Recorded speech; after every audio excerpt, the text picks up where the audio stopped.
I remember knowing about was the Ease Back EP.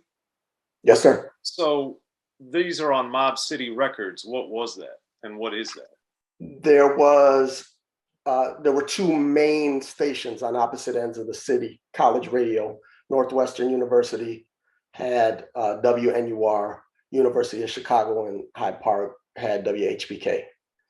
So they both reached to about downtown in the center. So pretty much anybody in the middle could hear both. And as you traveled, you would have to, listen to the respective stations. These were classic stations that ended up exposing a very major market to a lot of classic hip hop. And one of the shows at WNUR was called Street Beat. And one of the Street Beat DJs was a DJ Dirk. And Dirk was very impressed by what I was doing and basically told me flat out, look, if you come back from New York empty-handed, I'll manufacture your music. So I took him up on that at that point. And that's who Mob City was?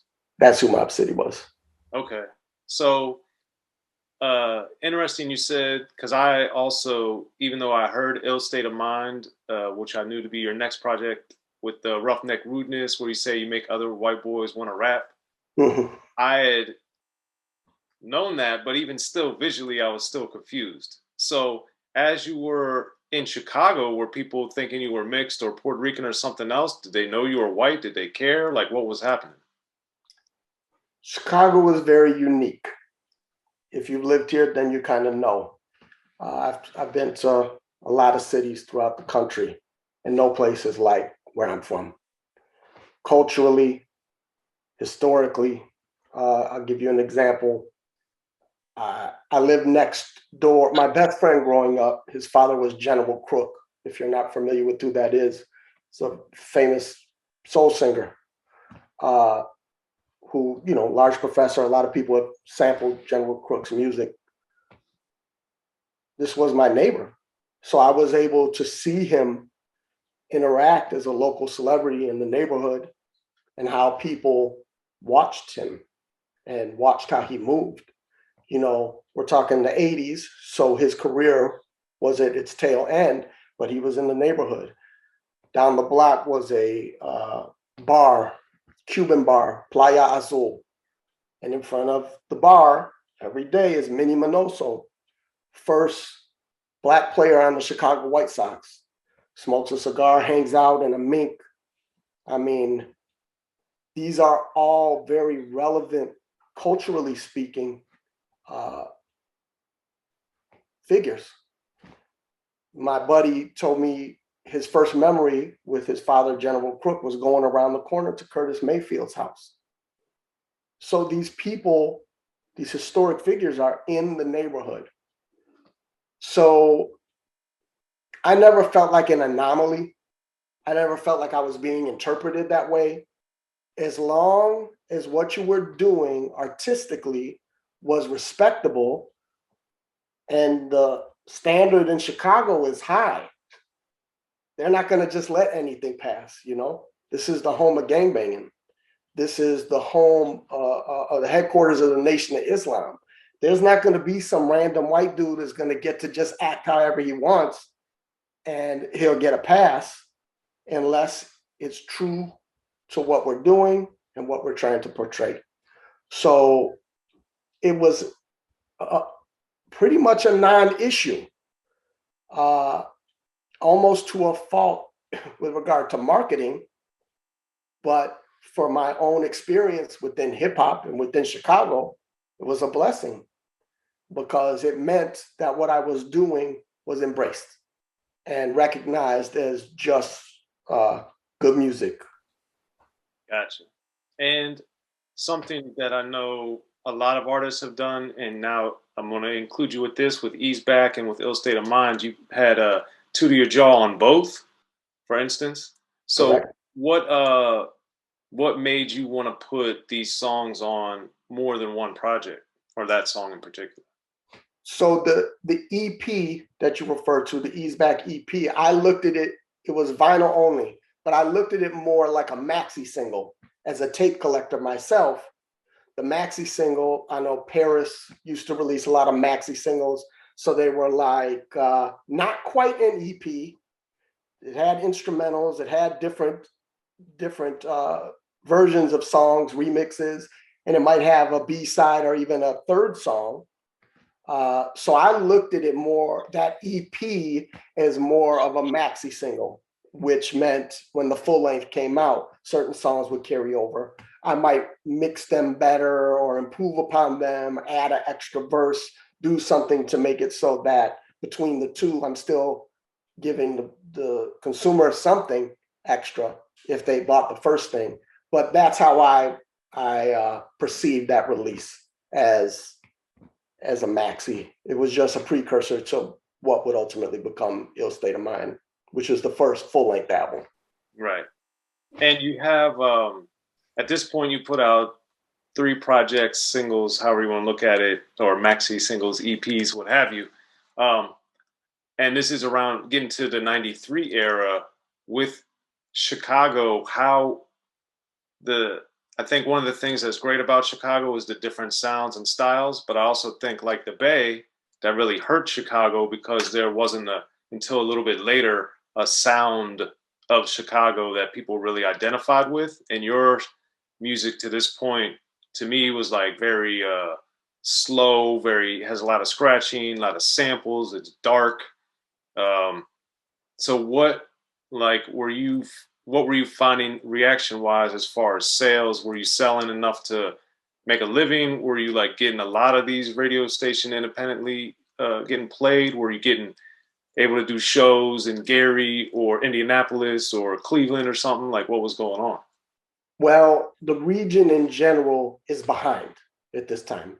So there isn't a ton of opportunity to perform outside of the city because the outside markets, the anchor markets, New York, Texas, Texas we'll talk about later because it was a little different. There was a connection there. But the West Coast and the East Coast were getting their own people up and running.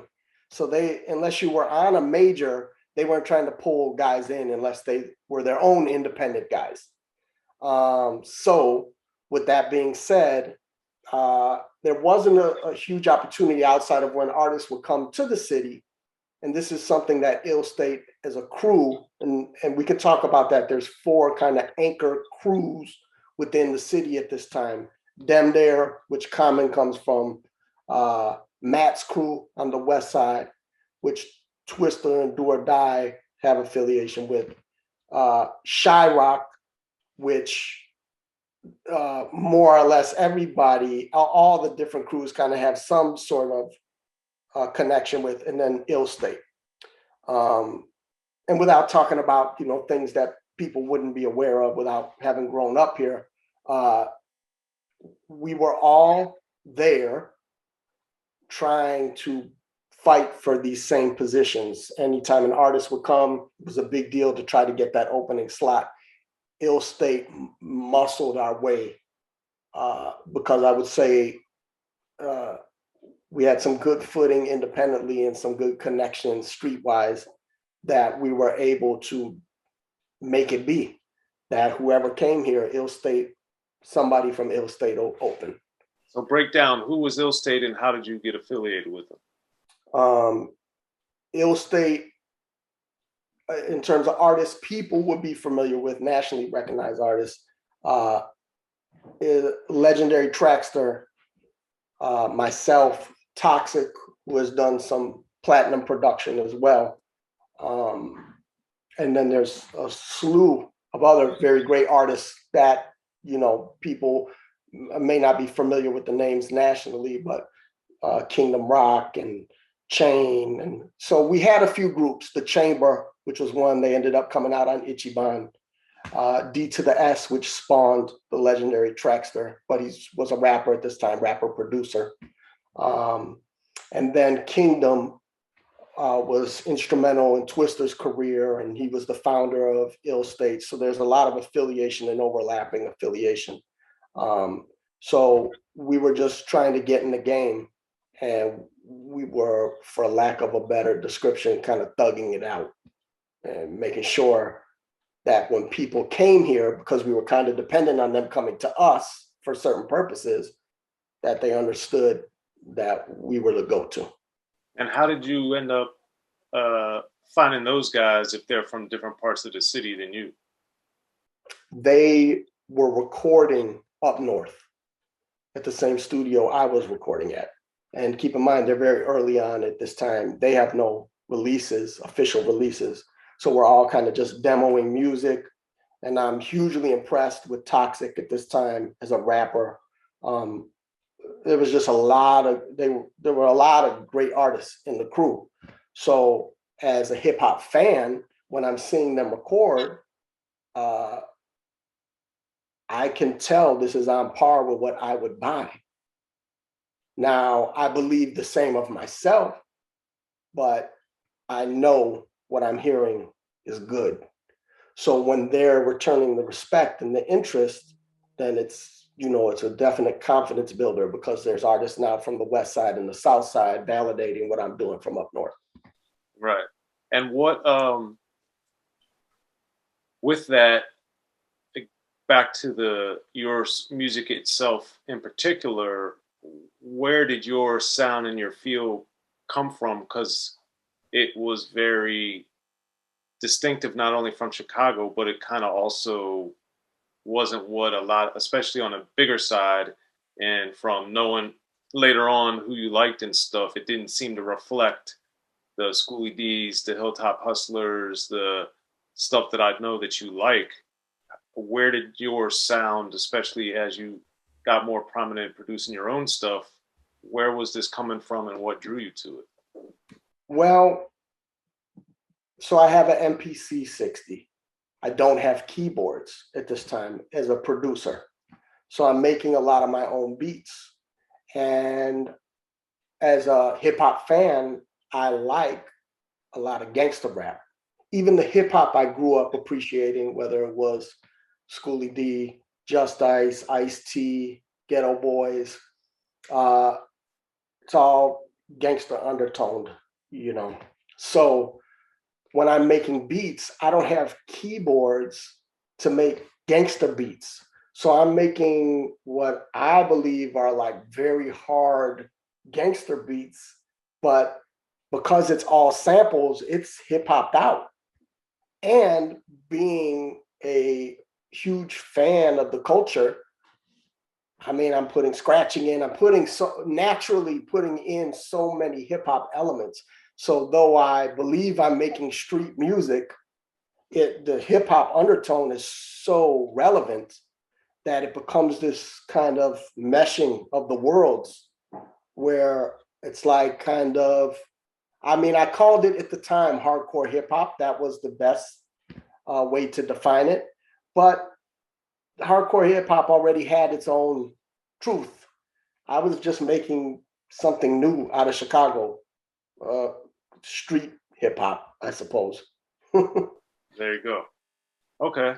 So then with Live from the Ill, as you keep going, that's on Wicked Entertainment. So what happened with Mob City and what made the move to Wicked happen? Wicked was a couple dudes who I went to grade school with. So they hear my music and don't know it's me. And basically, when they find out, oh shit, we know this guy, they're trying to get a label off the ground. And at this time, keep in mind, I haven't had any CD releases, or I had a minimal run on cassettes.